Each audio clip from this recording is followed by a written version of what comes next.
Un puissant milliardaire détrône l'immeuble Ekan d'Amougou Belinga, avec un projet énorme à Douala. Le malheur des uns fait le bonheur des autres. Il aura fallu que Jean-Pierre Amougou Belinga, l'homme d'affaires, le plus puissant du Cameroun peut-être, soit aux mains des enquêteurs et mal embarqué dans l'affaire d'assassinat de Martinez Ogo, pour qu'un autre soit davantage vanté sur la place publique. Cet Emmanuel Neossi, le milliardaire. L'homme n'est plus à présenter, parce que sa réputation le précède. Sa compatriote Dr Carole Modestignon Zoutchatchouan apprécie beaucoup son engagement dans la vie socio-économique du pays. Elle rappelle à travers un texte relayé sur les réseaux sociaux que le Camerounais Emmanuel Neossi construit un centre commercial de 3400 boutiques. En effet, c'est un projet sur lequel planche l'homme d'affaires.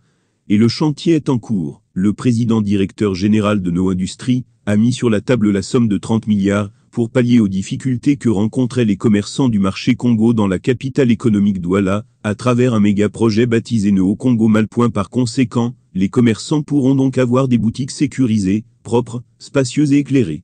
Mon pays va sauf que se développer, lit-on. On ne peut pas s'empêcher de comparer les deux. 02. Infrastructure, même si celle de Neossi n'est pas encore finalisée.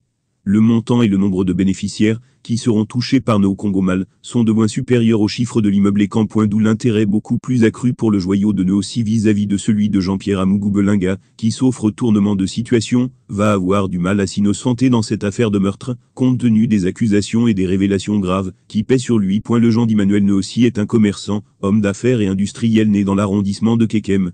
Il grandit dans les plantations de cacao avant d'aborder plus tard des études de comptabilité au lycée technique de Kekem. Puis, il se lance dans la culture du cacao qu'il connaît bien, pour avoir vu faire.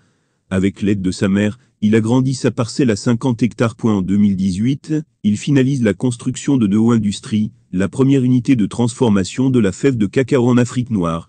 Le 26 avril 2019, il inaugure après avoir dépensé 54 milliards de francs CFA, dont 1,2 provenant de l'État camerounais pour sa construction. Maintenant, c'est avec Neo Congo Mal qu'il veut aider les populations et apporter sa pierre à la construction de l'édifice social.